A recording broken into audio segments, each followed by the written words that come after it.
You will most likely agree with me that many English words have lost the meaning they used to convey. Words like family, honesty, respect, honor, sacrifice, and service, for instance, have lost the edge or weight of responsibility which they used to have in the consciousness of people within many cultures. Although sociologists may ascribe this situation to societal development and so-called progress in light of changing values and ultra-modernization, I would like to argue the exact opposite. I doubt if many will disagree with my submission that something has gone very wrong with our world, especially with our assessment of what is right and what is wrong. Recently, it was reported that a 12-year-old was stabbed 19 times by two teenagers who were supposed to be her friends. The intention was to have her killed so they could log the murder as a score and as an assignment fulfilled in a perverted game they had been encouraged to play online. Maybe we should not blame the girls. We should perhaps blame the fact that at the age of 12, they not only had their individual computers, but they also had limitless access to the internet. I remember the very few things I had access to at the age of 12. A few storybooks and plenty of homework and assignments.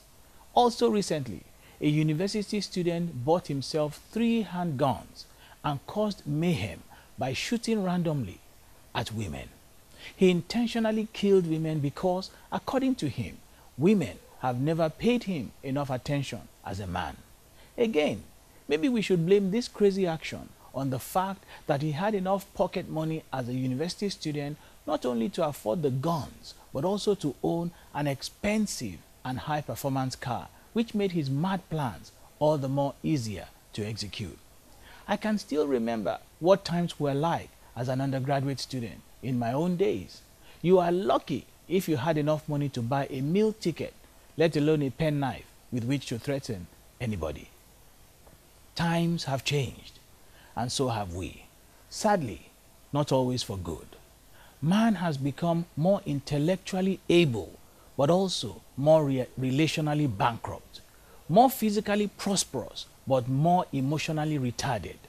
The Bible warns in Isaiah chapter 60 verse 2, "Behold, the darkness shall cover the earth, and gross darkness the people." In Romans chapter 1 verse 22, it is said that while we indeed profess ourselves to be wise, we have become more foolish. This is so true. One of the words I mentioned earlier, which has lost its significance and meaning today, is the word sacrifice. The word sacrifice is defined as surrender or foregoing of anything valued for the sake of anything else, especially a higher consideration.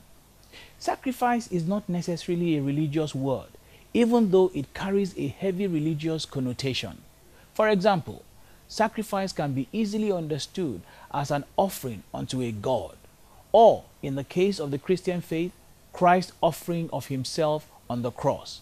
As Christians, when we consider the level of sacrifice which used to be associated with Christian missionary work before now, and contrast this with our observation of Christian service or commitment today, we can only but wonder if anyone qualifies to be called a missionary now. One early missionary to Africa in the 19th century wrote, "Our God bids us first build a cemetery before we build a church or dwelling house. God makes us realize that the resurrection of Africa must be effected by our own destruction." You see, this thinking is born out of the fact that at this time, Africa was known not just as the Dark Continent, but also as the white man's graveyard. This was because the average life expectancy of a missionary on the field then was only 8 years. In many instances, it was even less than 8 years. Sacrifice is still a 9-letter word, which is supposed to mean today what it meant back in those days. But how things have changed. Sacrifice has taken on a different hue in our own dispensation.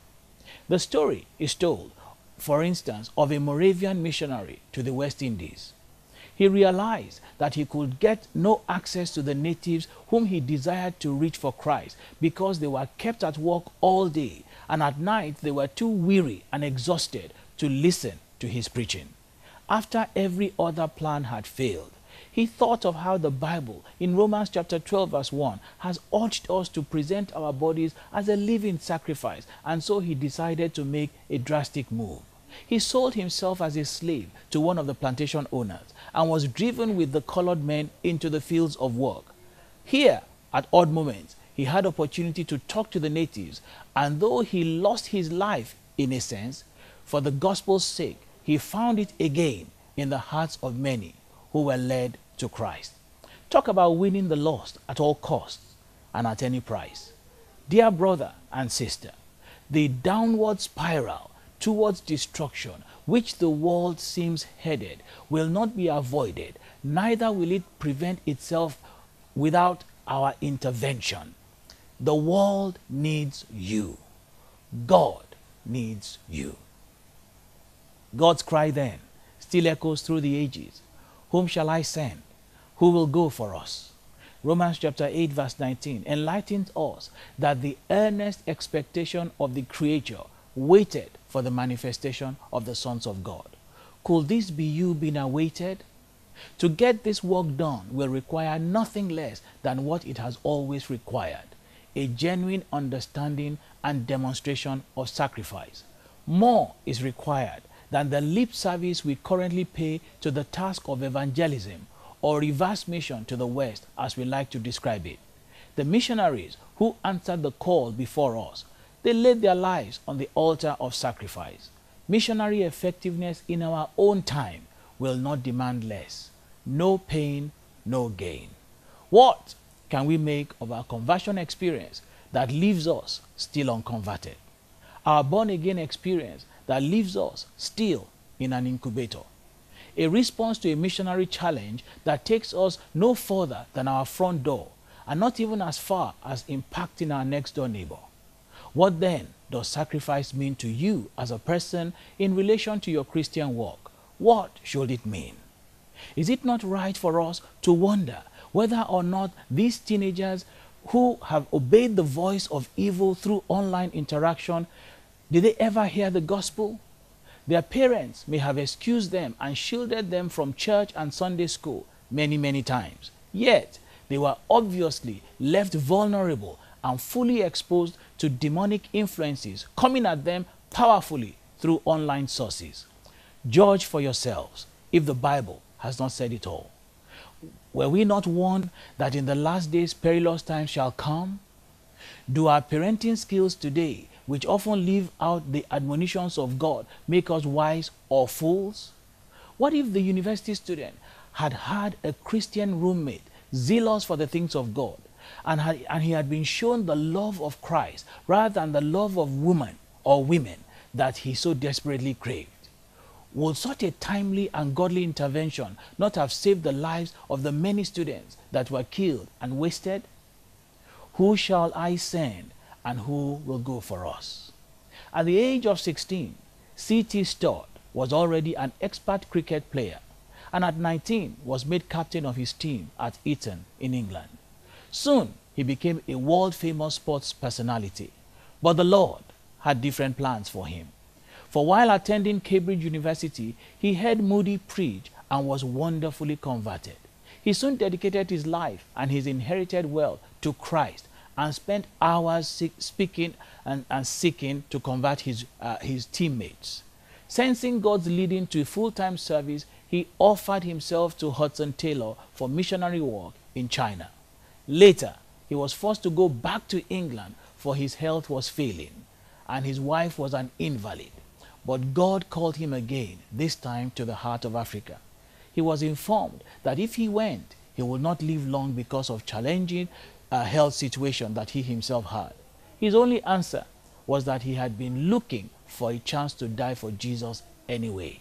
Faithful unto death, C.T. Studd accepted God's call and labored in Africa until the Savior took him home at the age of 70.